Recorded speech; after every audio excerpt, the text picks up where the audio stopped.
नमस्कार। हिंदी मतलब नवीन अवस्थी। देखिए, आज क्लास रखने का कोई उद्देश्य नहीं है, क्योंकि जितने भी उद्देश्य थे, जितने भी मेरी नज़र में इम्पॉर्टेंट थे, वो सब का सब मैंने पढ़ा दिया। अब मेरी नज़र में कोई भी इम्पॉर्टेंट नहीं है। कुछ महत्वपूर्ण बिंदुओं की PDF भी मैंने बना करके आप लोगों को सेंड कर दी, परंतु फिर भी परीक्षा का प्रारूप है तो कुछ बच्चों की बहुत बड़ी समस्या है कि हमें ये नहीं आता, हमें वो नहीं आता। तो आज मैं अपने मन से कुछ नहीं बताऊंगा। आप लोग खुद एक एक करके आप हमसे पूछ सकते हैं, हम केवल आपके ये डाउट जो हैं वही क्लियर करेंगे। तो प्रारंभ करते हैं। बताइए, आप क्या समझ में नहीं आया? तप नहीं केवल सत्य करुण ये क्षणिक दीन। अच्छा, देखिए, कह रहा है कि तप नहीं केवल जीवन सत्य। ये श्रद्धा मन से लिया गया है। सभी लोग किताबें निकाल लीजिए।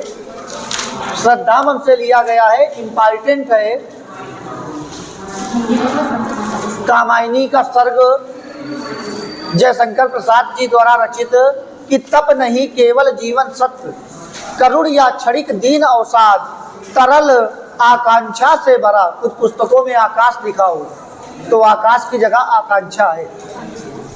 तरल आकांक्षा से भरा सो रहा आशा का ऐलान।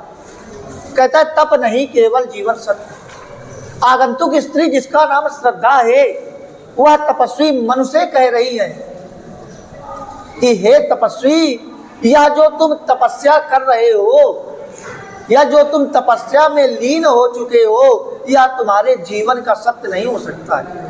यह तुम्हारा तपस्या करना तुम्हारे जीवन का सत्य कभी भी नहीं हो सकता, क्योंकि करुण माने करुणा, क्षणिक माने क्षण भर के लिए, दीन माने दीनता, अवसाद माने दुख। क्योंकि हृदय में उत्पन्न होने वाली करुणा, दीनता और दुख तो केवल क्षण मात्र के लिए ही हुआ करती है। तरल आकांक्षा से भरा, क्योंकि अत्यधिक इच्छाओं से भरी हुई, आकांक्षा माने इच्छाएं, क्योंकि अत्यधिक इच्छाओं से भरी हुई एक उम्मीद रूपी प्रसन्नता तुम्हारे ही अंदर सो रही। आगे कह रहा है प्रकृति के यौवन का श्रृंगार करेंगे कभी न बासी फूल, मिलेंगे वे जाकर अति शीघ्र, आह उत्सुक है उनको ढूंढ। आगे श्रद्धा का कहना है कि प्राकृतिक यौवन माने सुंदरता और श्रृंगार माने श्रृंगार। कहता है प्राकृतिक सुंदरता का श्रृंगार कभी भी बासी फूलों के माध्यम से नहीं किया जा सकता। आगंतुक स्त्री श्रद्धा कहती है मन से कि रे तपस्वी, प्राकृतिक सुंदरता का श्रृंगार कभी भी बासी फूलों के माध्यम से नहीं किया जा सकता है, क्योंकि वह बासी फूल बहुत ही शीघ्र धूल में मिलने के लिए उत्सुक रहते हैं, अर्थात वह नष्ट होना चाहते हैं। और तुमने भी अपने जीवन को ऐसे ही बासी फूलों की तरह बना लिया है। तुम्हारे अंदर से उत्साह समाप्त हो चुका है। इसके पश्चात ये भी है कि समर्पण लो सेवा का सार। थोड़ा सा लाइन नीचे देखेंगे तो मिल जाएगा कि समर्पण लो सेवा का सार, सजल संस्कृति की या पतवार, आज से जीवन उत्सर्ग इसी पदतल विगत विकार।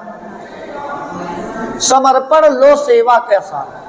कहता सेवा के उद्देश्य से, सार माने उद्देश्य, कहता सेवा के उद्देश्य से मैं अपने आप को तुम्हारे लिए समर्पित कर रही हूँ।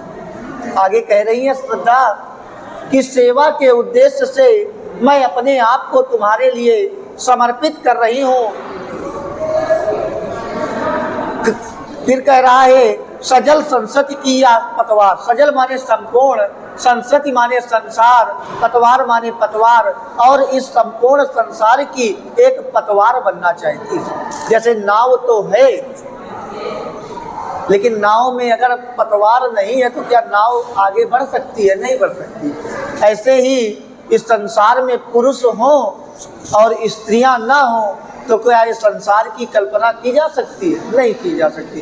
तो वही कह रहा है कि सजल संसद की यह पतवार, मैं संपूर्ण संसार की एक पतवार बनना चाहती हूँ, अर्थात इस संसार में जीवन होने का एक माध्यम बनना चाहती हूँ। संसार में मनुष्य उत्पन्न है तो मैं एक तुम्हारा माध्यम बनना चाहती हूँ। आगे कहती है कि आज से यह जीवन उत्सर्ग, इसलिए मैं अपना संपूर्ण जीवन आज से तुम्हारे लिए समर्पित कर रही हूँ। इसी पदतल विगत विकार, विगत माने पिछली, विकार माने बुराइयाँ, और इसी स्थान से मैं तुम्हारी पिछली बुराइयों को भी भूल रही हूँ। क्लियर है बेटा? इसके अतिरिक्त और कौन सा किसी को जयशंकर प्रसाद का पूछना है क्या? अच्छा, इसके पीछे जलधि के फूटे, देखिए अंतिम है कहते कि जलधि के फूटे कितने उत्स, और केवल उत्स ही ना फूटे, फिर द्वीप का छप डूबे उतराए, किंतु वह खड़ी रहे दृढ़ मूर्ति, अभ्युदय का कर रही उपाय। कहता है जलधि के, इसके पहले भी कुछ इम्पोर्टेंट है। कौन सा बेटा?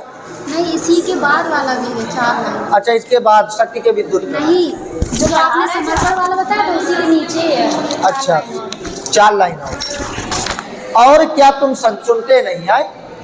नहीं, संस्कृत। अच्छा अच्छा, बनो संसद के मूल रहस्य। देखिए उसी में आते हैं जहाँ अभी पढ़ा रहे थे कि बनो संसद के मूल रहस्य, तुम्ही से फैलेगी या बेल, विश्व भर सौरभ से भर जाए, सुमन के खेलो सुंदर खेल। बनो संसद के मूल रहस्य। आगंतुक स्त्री श्रद्धा कहती है कि हे तपस्वी मनु, तुम इस संसार के मुख्य रहस्यों में से एक हो जाओ। आगंतुक स्त्री श्रद्धा कहती है कि हे तपस्वी मनु, तुम इस संसार के मुख्य रहस्यों में से एक बन जाओ, क्योंकि तुम्हारे ही माध्यम से यह बेल, कौन सी बेल? मनुष्य रूपी बेल। क्योंकि अब तुम्हारे ही माध्यम से यह मनुष्य रूपी बेल इस संसार में आगे बढ़ सकती है, विश्व भर सौरभ से भर जाए। एक बार यह पूरा संसार फिर से, सौरभ माने सुगंध, एक बार यह संसार फिर से मनुष्यों की सुगंध से परिपूर्ण हो जाएगा।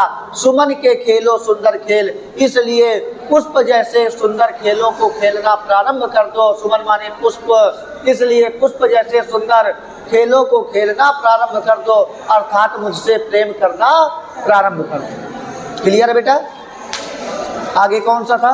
जलधि के फूटे कितने? जलधि के फूटे कितने? कहता है कि जलधि के फूटे कितने उत्स। आगे कह रही हैं आगंतुक स्त्री, जयशंकर प्रसाद जी लिखते हैं कि आगंतुक स्त्री कहती है कि जलधि के फूटे कितने उत्स। उत्स माने होता है स्रोत। फिर चाहे समुद्र के कितने ही स्रोत क्यों ना उत्पन्न हो जाए, फिर चाहे समुद्र के कितने ही स्रोत क्यों ना उत्पन्न हो जाए, द्वीप कच्छप डूबे उतराए, और द्वीप माने टापू, कच्छप माने कछुआ।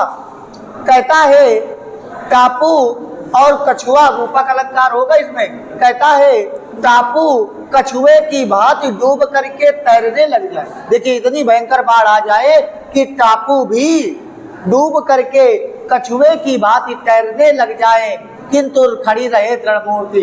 इन भयंकर आपदाओं के सामने भी हमारी मनुष्य समाज एक मजबूत मूर्ति बन करके खड़ी रहेगी, अभ्युदय का कर रही उपाय, और एक नई सुबह का उपाय करने लगेगी, या एक नई सुबह का निर्माण करने में प्रयासरत हो जाएगी। क्योंकि बताया गया कि शक्ति के विद्युत कण जो व्यस्त विकल विखुरे हो निरुपाय, समन्वय उनका करे समस्त, विजयनी मानवता हो जाए। क्योंकि शक्ति रूपी बिजली के कण, व्यस्त माने बिजी, व्यस्त माने बिजी नहीं होता, इंग्लिश में वर्ड होता है। तो यहाँ इंग्लिश हम थोड़ा पढ़ा रहे हैं। व्यस्त माने अलग, व्यस्त माने अलग। तो कहता है शक्ति के विद्युत कण, जब शक्ति रूपी बिजली के कण अलग अलग हो जाते हैं, जब शक्ति रूपी बिजली के कण अलग अलग हो जाते हैं तो विकल विखुरे निरुपाय, विकल माने व्याकुलता के साथ, बिखरे माने इधर उधर फैल करके, निरुपाय माने शक्तिहीन। जब शक्ति रूपी बिजली के कण अलग अलग हो जाते हैं तो वह व्याकुलता के साथ इधर उधर फैल करके शक्तिहीन हो जाया करते हैं। इसी प्रकार से हमारी मनुष्य समाज जब अलग अलग हो जाती है तो वह व्याकुलता के साथ इधर उधर फैल जाती है तथा अपने आप को शक्तिहीन महसूस करने लगती है। मैंने बताया जितने ज़्यादा बिजली के कण होंगे उतने ज़्यादा करंट कुछ ज़्यादा खतरनाक हो। वही कहानी कि एक लकड़ी अगर तोड़ना हो तो बड़ी आसानी से तोड़ दी जाती है, परंतु कई लकड़ियों का समूह जब तोड़ना होता है तो नहीं टूट पाता। तो ऐसे ही मनुष्य समाज अगर साथ साथ नहीं रहती है तो वह हमेशा हानि का ही शिकार हो जाती है। तो विजयनी मानवता हो जाए तो मनुष्यता की ही चारों तरफ क्या हो जाएगी, विजय हो जाएगी। ये आपका जयशंकर प्रसाद से। और किसी को कुछ पूछना, बोलिए जल्दी।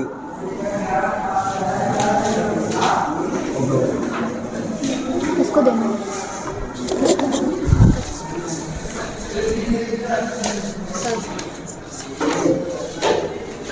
इसके अलावा बताइए किसको क्या पूछना है जयशंकर में ही। जयशंकर में किसी को कुछ नहीं पूछना। और किसको अगले चैप्टर में?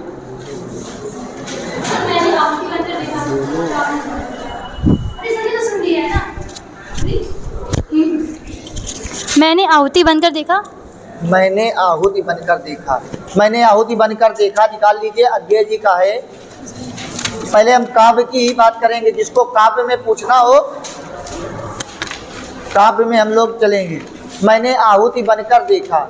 अब बताइए बेटा, मैंने आहुति बनकर देखा में क्या पूछना है?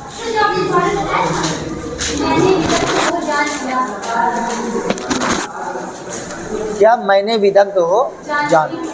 अच्छा अच्छा,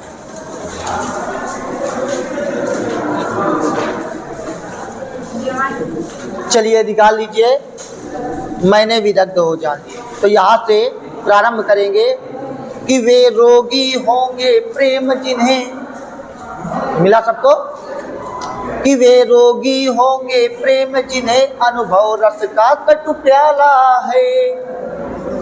वे मुर्दे होंगे प्रेम जिन्हें सम्मोहनकारी हाला है।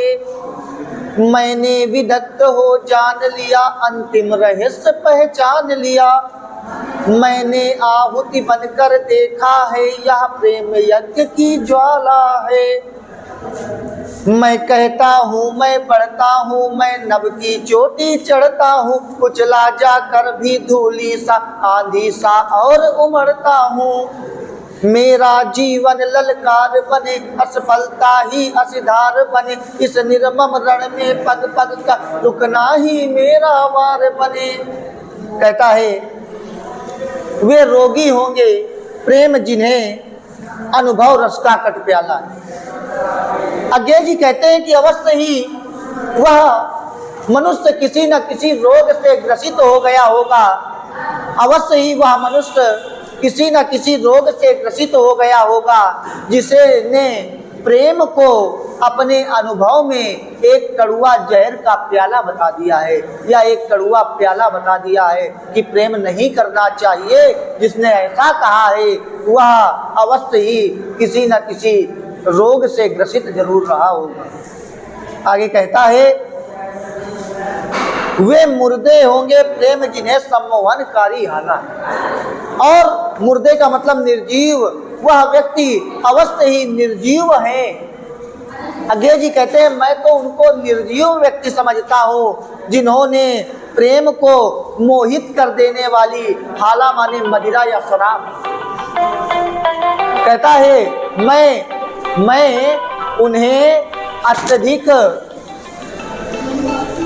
मैं उन्हें, फोन तो आएंगे, चलिए मैं दोबारा फिर पढ़ा रहा हूँ।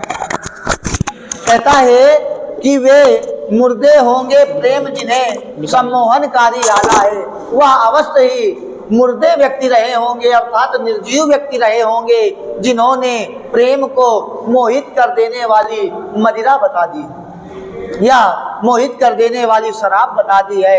अब स्वयं कवि अपना अनुभव बता रहा है प्रेम के लिए क्या, कि मैंने विदग्ध हो जान लिया, क्योंकि मैं इस प्रेम में मैंने अपने आप को जल करके देखा है, इस प्रेम में मैंने अपने आप को जल करके देखा है और इसके मुख्य उद्देश्य को भी अब मैं पहचान चुका हूँ।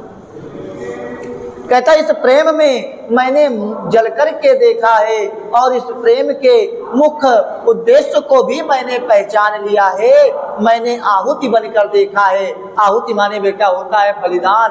मैंने अपने आप को इस प्रेम रूपी यज्ञ की आग में बलिदान करके अच्छी तरह से देख लिया है कि यह एक आग की ज्वाला अर्थात यह यज्ञ की क्यों अर्थात यह प्रेम एक यज्ञ की आग के जैसा हुआ करता है। क्लियर है? मैं कहता हूं, मैं अपने आप को हमेशा उत्साहित करता रहता हूं और इस उन्नति के मार्ग में निरंतर बढ़ता हुआ चला जा रहा हूं, इस उन्नति के मार्ग में बढ़ता हुआ चला जा रहा हूं। आगे कहता है कि नभ की चोटी चढ़ता हूं और आकाश से भी ऊंची ऊंची चोटियों पर चढ़ता हुआ चला जा रहा हूं, और आकाश से भी ऊंची ऊंची चोटियों पर चढ़ता हुआ चला जा रहा हूं, कुचला जाकर धूलि सा।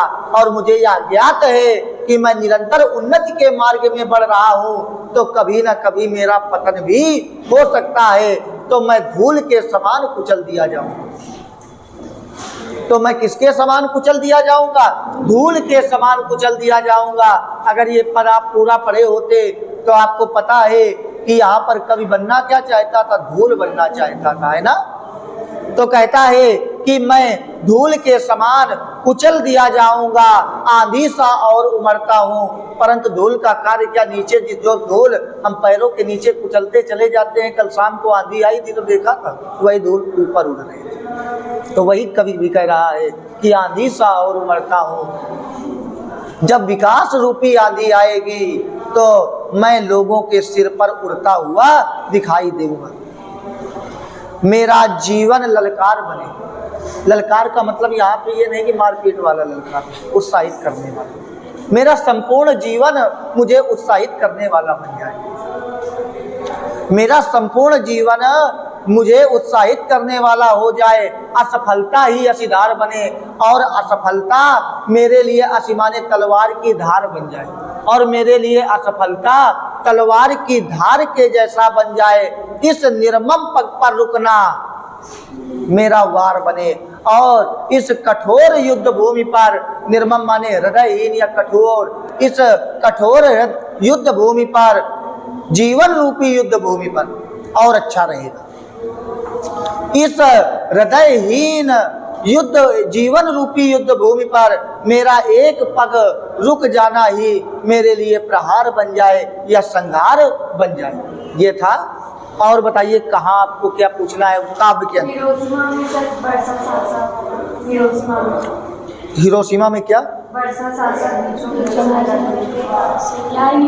ये कल वीडियो बन चुका है, इसको आप 4 मिनट का वीडियो है, देख सकते हो। आगे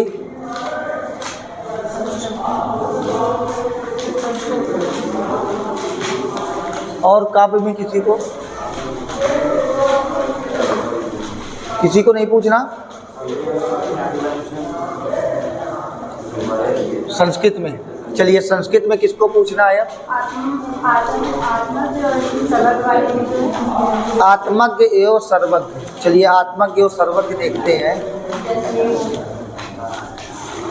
आत्मज्ञ एवं सर्वज्ञ में क्या पूछना है? अच्छा ठीक। यथयो उपकर्वताम तथयो ते जीवनम स्यात्। कहता है कि यथयो उपकर्वताम जीवनम तथयो ते जीवनम स्यात्। जैसा धनवानों का जीवन होता है वैसा ही तुम्हारा जीवन हो जाएगा। अमृतस्व तु न शास्ति वित्तेन इति। धन से, वित्तेन माने धन से, धन से अमरता की आशा नहीं है। ओके बेटा। मैत्रेयी सा उवाच, यानी सा मैत्रेयी उवाच, उस मैत्रेयी ने कहा, तेन अहम न अमृता श्याम किम अहम तेन कुर्याम, जिससे मैं अमर नहीं हो सकती उसका मैं क्या करूंगी। यदेव भगवान केवलम अमरत्व साधनम जानाति तदेव में ब्रूहि। यदि भगवान केवल अमरता का साधन जानते हो तो वही मुझे बताओ। याज्ञवल्क्य उवाच, याज्ञवल्क्य ने कहा, प्रिया न सती त्वं प्रियम भाषसे। याज्ञवल्क्य ने कहा, प्रिय तुम पत्नी हो और मधुर बोलती हो, एहि उपविश व्याख्यास्यामि ते अमरत्व साधनम। आओ कामा बैठ जाओ, मैं तुमसे अमरता के साधन का व्याख्यान करूंगा। नीचे वाला भी आपको पढ़ना, किसी को नीचे वाला भी इसका पढ़ना है? चलिए फिर अगला बोलिए। संस्कृत भाषायाम महत्वम, संस्कृत भाषायाम महत्वम में कौन सा?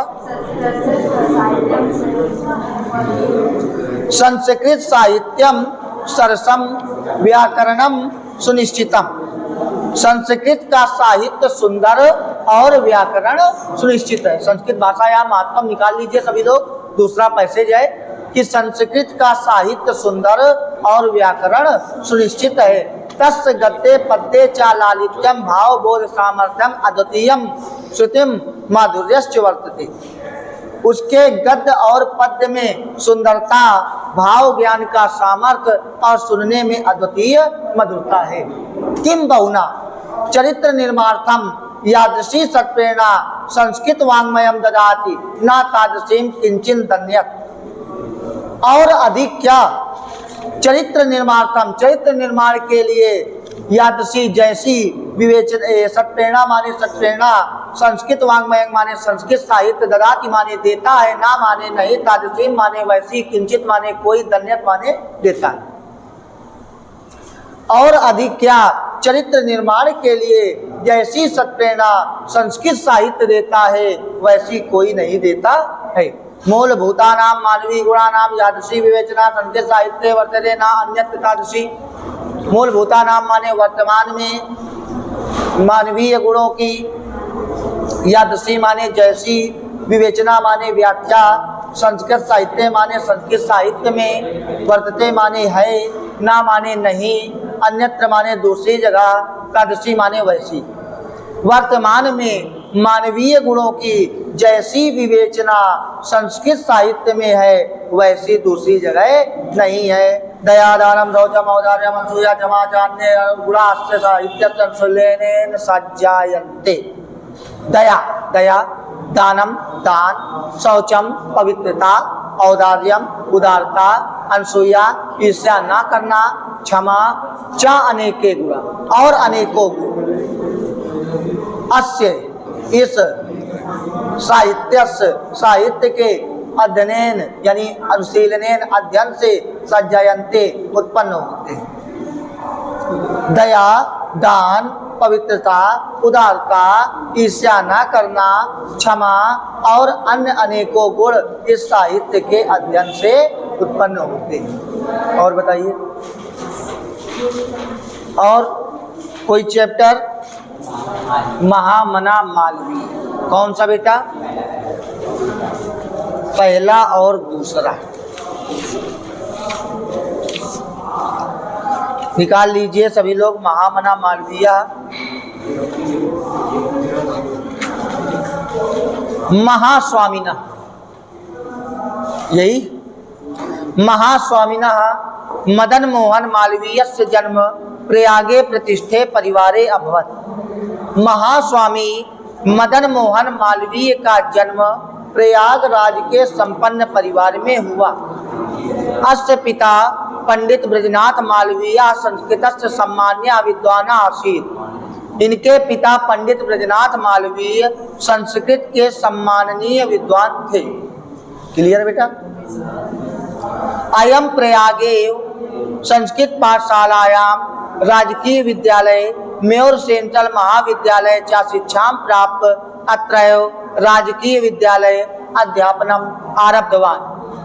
तो कहता है इन्होंने प्रयाग में ही संस्कृत पाठशाला राजकीय विद्यालय, क्लियर है, मेयर सेंट्रल महाविद्यालय में शिक्षा प्राप्त कर यही राजकीय विद्यालय में पढ़ाना आरंभ कर दिया। ओके, इन्होंने प्रयागराज संस्कृत पाठशाला, प्रयागराज के ही संस्कृत पाठशाला राजकीय विद्यालय मेयर सेंट्रल महाविद्यालय में शिक्षा प्राप्त कर यहीं राजकीय विद्यालय में पढ़ाना आरंभ। युवकः मालवीय स्वकीयेन प्रभावपूर्ण भाषणेन जनानां मनांसि अमोहयत्। युवक मालवीय अपने प्रभावपूर्ण भाषणों से लोगों के मन को मोहित कर लिया। अतः अस्य सुहृदा ता प्रांगुवाक पदवी प्राप्त देशस्य श्रेष्ठतरां सेवां कर्तुं प्रेरितवन्तः। इसलिए इनके सुंदर हृदय से उन्हें वकील की पदवी, प्रांगुवाक पदवी माने वकील की पदवी प्राप्त कर देश की श्रेष्ठ सेवा करने के लिए प्रेरित किया। ओके बेटा, तदानुसारम अयम विधि परीक्षाम उत्तीर्ण प्रयागस्थे उच्च न्यायालय प्रांगुवाक कर्मम कर्तुम आरभत। उसके अनुसार इन्होंने कानूनी परीक्षा उत्तीर्ण कर, ये सभी लोग आप लोग एक बार तो मान लीजिए पढ़ ही चुके हैं सब लोगों में, तो वही मैं सीधे सीधे बोल रहा हूँ कि उसके अनुसार इन्होंने कानूनी परीक्षा उत्तीर्ण कर प्रयागराज उच्च न्यायालय में वकालत का कार्य आरंभ कर दिया। विधे प्रकृष्ट ज्ञानेन मधुरालापेन उदार व्यवहारेण चायम शीघ्रमेव मित्राणाम न्यायाधीशस्य सम्मान भाजनम अभवत्। देखिए कितना अच्छी बात लिखी है, चायम माने चाय, है ना? नहीं, मुझे तो यही लग रहा है चाय पीनी चाहिए। गीता में भी लिखा है, गीता में भगवान श्री कृष्ण जी अर्जुन से कहते हैं कि हे अर्जुन, हे कौन्ते, त्वया चापि मया चापि, तू भी चाय पी मैं भी चाय पी। आगे उक्ता चापा में भी चाय पी, है ना? और तुम लोग कह रहे हो नहीं, इसमें भी चाय का वर्णन आ गया। चलिए अच्छा देखते हैं। विधे कानून में प्रकृष्ट ज्ञानी श्रेष्ठ ज्ञान, मधुरालापेन मधुर मिलाप, उदारेण उदार व्यवहारेण उदार व्यवहार, चा माने और अयम माने यह, शीघ्रमेव माने शीघ्र ही, मित्राणाम माने मित्रों, न्यायाधीशानाश्च माने और न्यायाधीशों के सम्मान भाजनम अभवत् माने सम्मान के पात्र हो गए। तो कहता है कानून में श्रेष्ठ ज्ञान, मधुर मिलाप और उदार व्यवहार से या शीघ्र ही मित्रों और न्यायाधीशों के सम्मान के पात्र हो गए। क्लियर है? क्लियर? और बताइए आगे इसके अतिरिक्त संस्कृत में और कोई जातक कथा में किसी कोई समस्या नहीं? सब तो हुआ लिख लोगे? हाँ,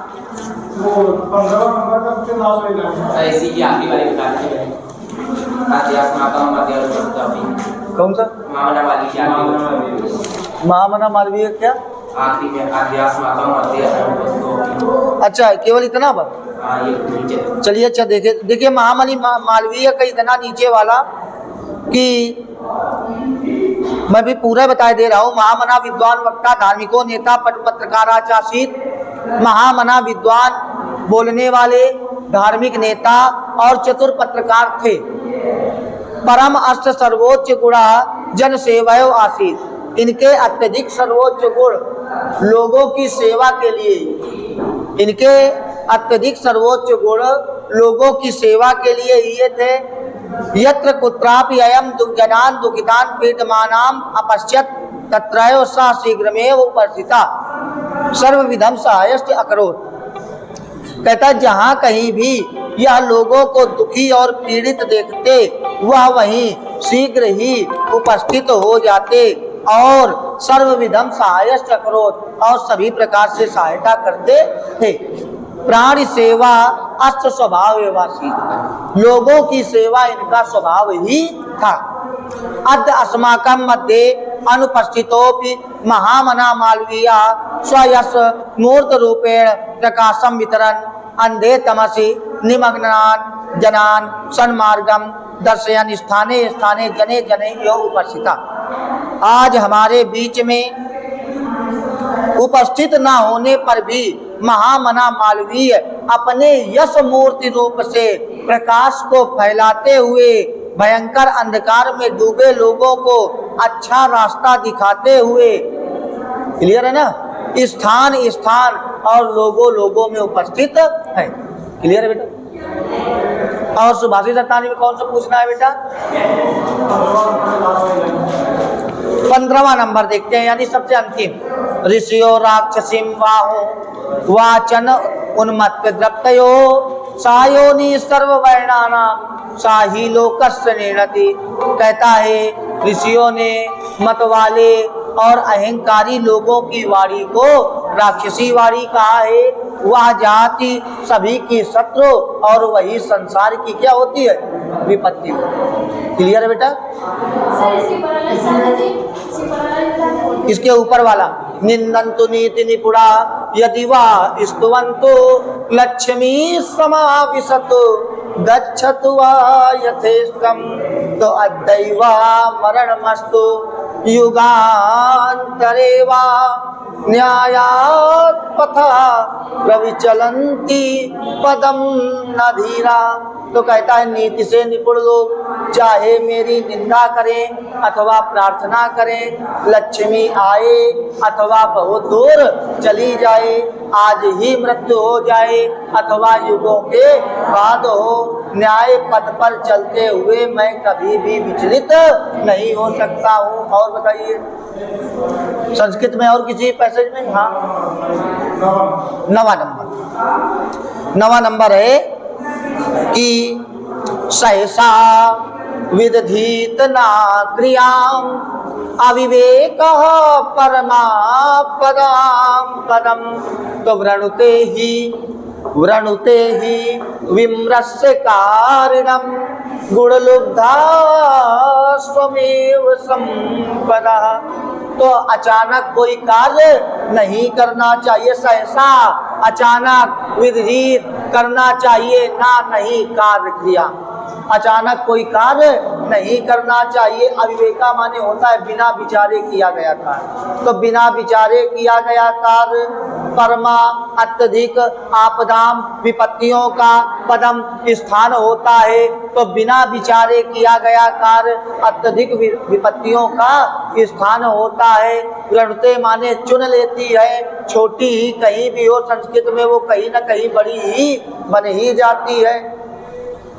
विमृष्ट कारिणम माने होता है विचार कर कार्य करने वाले मनुष्य को। गुण लुब्धा माने गुणों की लोभी, स्वमेव माने अपने आप, संपदा माने लक्ष्मी। तो विचार कर कार्य करने वाले मनुष्य को गुणों की लोभी लक्ष्मी अपने आप ही चुन लेती है। अचानक कोई कार्य नहीं करना चाहिए। बिना विचारे किया गया कार्य अत्यधिक विपत्तियों का स्थान होता है। विचार कर कार्य करने वाले मनुष्य को गुणों की लोभी लक्ष्मी अपने आप ही चुन लेती। और संस्कृत में कोई बताइए? कोई नहीं है ना? अब हाँ है भोज्य सौदार्यम का 8वां, अच्छा आखिरी। मैंने सोचा भोज्य सौदार्यम में 8वां तो कोई है भी नहीं भाई। कहता है कि अभूत प्राची पिंगा रसपत्रिव प्राप्य कनकम गतच्छाय चंद्रो बुध जनिव ग्राम सदसी कि क्षणम क्षीणास्तारा नपते इवाम अनुद्याम परा नदी पाराजन्ते द्रविड़ रहितानाम इव गुड़ा। कि सोने को प्राप्त कर, कनकम माने सोना, प्राप्त माने प्राप्त कर, तो सोने को प्राप्त कर, प्राची माने पूर्व दिशा, पिंगा माने पीली, रथपत माने होता है पारे के समान। तो सोने को प्राप्त कर, पूर्व दिशा पारे के समान पीली हो गई है। ग्राम सदस्य माने होता है गवारों की सभा में, बुद्ध जन माने विद्वान, यु माने समान, यु माने समान, गतच्छाए माने कांतहीन, चंद्रो माने चंद्रमा। तो कहता है गवारों की सभा में विद्वान के समान चंद्रमा कांतिहीन हो गया है। इवाम अनुद्यम परा, यु माने समान, अनुद्यम परा माने होता है परिश्रमहीन, नप्तया माने राजा, तो परिश्रमहीन राजा के समान तारे क्षण भर में नष्ट हो गए हैं। और द्रविड़ रहिता नाम इव धनहीनों के, यु माने समान, गुणा माने गुण, तो धनहीनों के गुणों के समान दीपा ना राजन्ते, दीपक चमक नहीं रहे हैं। और बताइए बेटा, खत्म करें संस्कृत का? और तो किसी को नहीं पूछना कुछ?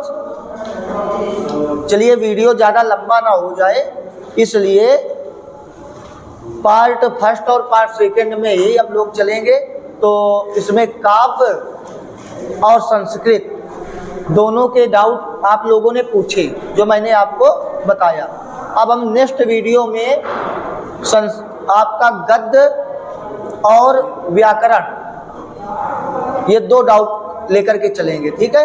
तो आप लोग अच्छे से तैयारी करिए, और जहाँ कहीं आपको समझ में ना आए तो आप वीडियो देखिए और अच्छे नंबर लाइए। धन्यवाद।